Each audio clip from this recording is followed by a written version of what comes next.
അല്ലാത്തത് ഫാക്ടറിയിൽ ജോലിക്ക് going to work in going to factory and work in that factory, then shops, markets, എവിടെയൊക്കെ എന്തൊക്കെ ജോലിക്ക് ആളുകൾ മാർക്കറ്റിൽ പോകുന്നു, പിന്നെ ഡോക്ടേഴ്സ്, അല്ലെ, then advocates, doctors, teachers, then bank employees, village employees, അങ്ങനെ ഇഷ്ടംപോലെ പ്രൊഫഷണൽ എംപ്ലോയീസ് ഒക്കെ ഉണ്ട്. അങ്ങനെ പലതരം എംപ്ലോയീസ് ഉണ്ട്. അതൊക്കെ ഇൻകം ബേസ്ഡ് ബെനിഫിറ്റ് ആണ്.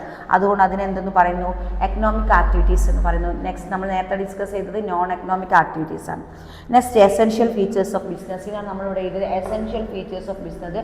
Dealings, production, exchange and profit and motive of element of risk. ഇത്രയും കാര്യങ്ങളാണ് ഇതിലുണ്ടാവുക. എസെൻഷ്യൽ ഫീച്ചേഴ്സ് ഓഫ് ബിസിനസ് എന്താണ്?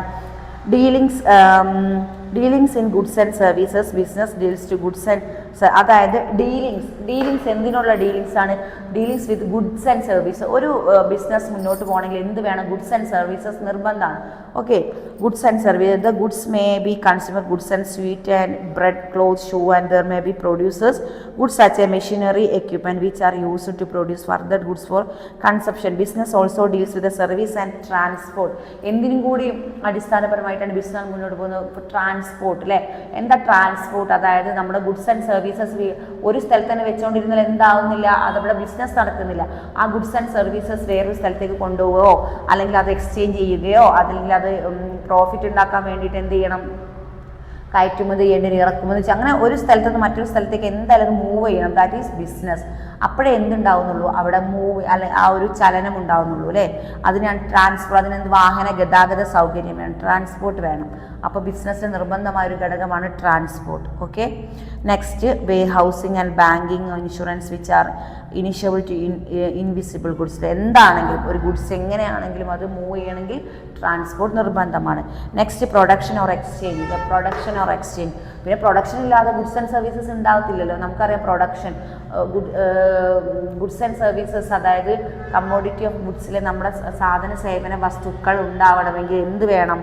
പ്രൊഡക്ഷൻ വേണം. You can call the economic activities as a business. ഒരു എക്കണോമിക്സ് ആക്ടിവിറ്റീനെ എന്തെന്ന് പറയുന്നു? ബിസിനസ് എന്ന് പറയുന്നു. അത് ഇറ്റ്സ് എൻ എക്കണോമിക് ആക്ടിവിറ്റി. അതായത് വൺ വേർഡിനൊക്കെ ക്വസ്റ്റ്യൻ വരുമ്പോൾ ശ്രദ്ധിക്കുക. ബിസിനസ്, വാട്ട് ഈസ് ബിസിനസ് എന്ന് ചോദിക്കുമ്പോൾ ഇറ്റ്സ് എൻ എക്കണോമിക്സ് ആക്ടിവിറ്റി എന്ന് പറയണം. U can call an economic activities as a business only when there is a production of transformer in exchange a rule of goods and services for value. അല്ലേ? നമ്മുടെ production ചെയ്യുന്ന goods and services അതിൻ്റെ മൂല്യമായ വിലക്ക്, മൂല്യമായ അതിൻ്റെ value ഉൾപ്പെടുത്തിക്കൊണ്ട് product ചെയ്യുന്ന ഒരു ബിസിനസ് ആക്ടിവിറ്റീസ്, അല്ലേ? നമ്മൾ പ്രൊഡക്ഷൻ, ആ ഒരു പ്രൊഡക്ഷൻ എന്ന് പറയുന്ന ഈ ഒരു നിർബന്ധമാണെന്നാണ് പറയുന്നത്, അല്ലേ?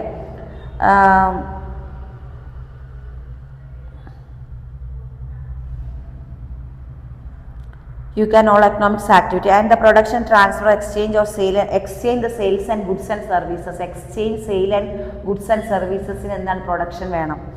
And to produce self-consumption and presentation of gifts and activities shall not be treated to business activity. There must be two parties, buyer and a seller. ഒരു ബിസിനസ്സിൽ എന്തുണ്ടാവും? പ്രൊഡക്ഷൻ മാത്രം പോരാ. ആര് വേണം? ഒരു ബയറും വേണം, ഒരു സെല്ലർ വേണം. വിൽക്കുന്ന ആളും വേണം, വാങ്ങാൻ ആൾ വേണം. Such activities should concern the transfer of good exchange for goods between buyer and seller. The goods may be bartered to exchange for money. എന്തിനു വേണ്ടിയിട്ടാണ്? നമ്മൾ പണത്തിന് വേണ്ടിയിട്ടാണ് ഓരോ ഗുഡ്സ് ആൻഡ് സർവീസസും നമ്മൾ വിൽക്കുന്നത്. Okay, continuity and regularity of dealings. Next exchange കഴിഞ്ഞ് profit motive ആണ്. Next continuity. പ്രോഫിറ്റ് മോട്ടീവ്, അതായത് പ്രോഫിറ്റ് മോട്ടീവ് എന്ന് പറഞ്ഞാൽ earning profit is the primary motive to business. അത് നിങ്ങൾ ആൻസർ എഴുതുമ്പോൾ എഴുതാൻ നോക്കുക. അതായത് ഏണിംഗ് ബെനിഫിറ്റ് അല്ലെ ഏണിംഗ് പ്രോഫിറ്റ്, നമ്മൾ ലാഭം ഏൺ ചെയ്യാന്ന് പറഞ്ഞത്. Earning profit is the primary motive to business. This is not to undermine the importance of elements of service in business activity. അത് വളരെ ഇമ്പോർട്ടൻ്റ് ആയ ഒരു എലമെൻ്റ് ആണ് business activities. In fact business will furnish only when it is able to serve customers to their satisfaction, and profit essential to enable business to survive, to grow, expand and get recognition. അപ്പോൾ നമുക്ക് business expand ചെയ്യാനും ബിസിനസ്സിന് നമുക്കൊരു signature നേടിയെടുക്കാനൊക്കെ എന്ത് വേണം? നമുക്കൊരു profit motive വേണം, അല്ലേ?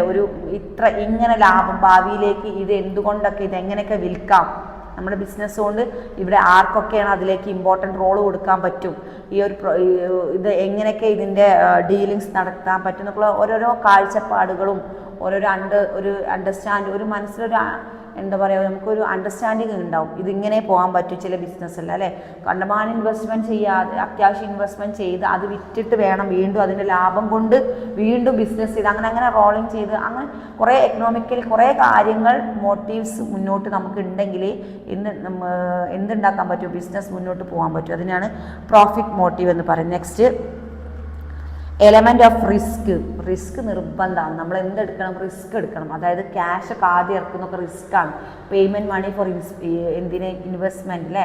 ഇൻവെസ്റ്റ്മെൻറ്റിലേക്ക് പണം ഇറക്കുക എന്ന് പറഞ്ഞാൽ അത് പണമുള്ളവർ മാത്രമേ റിസ്ക് എടുക്കുള്ളൂ. ഈ പണം ഇല്ലാതെ കഷ്ടപ്പെട്ട് പണമൊക്കെ ഉണ്ടാക്കി വന്ന് അത് ഭയങ്കര റിസ്ക് ആയിരിക്കും. അപ്പോൾ എന്താവണം, അത് എന്തായാലും അത്രയ്ക്കും എന്തായി മാറണം. It's every business there is a possibility to incurring loss in learn to risk. The element of risk exists due to variety of factors which are outside to control the business enterprise. There are two kind of risk loss. Probability can be calculated and can be insured. Loss due to floods and some examples നമുക്കറിയാം.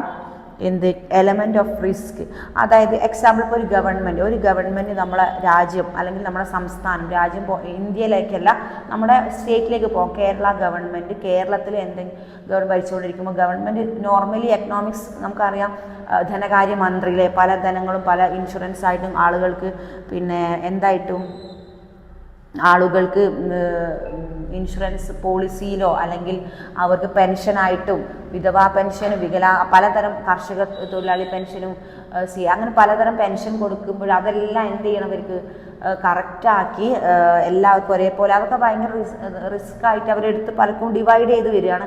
ആ സമയത്ത് പെട്ടെന്നൊരു floods ഒരു വെള്ളപ്പൊക്കമോ അല്ലെങ്കിൽ പെട്ടെന്നൊരു മലവെള്ളപ്പാച്ചിലോ അങ്ങനെ എന്തെങ്കിലും ഒരു പ്രദേശം നമുക്കറിയാം.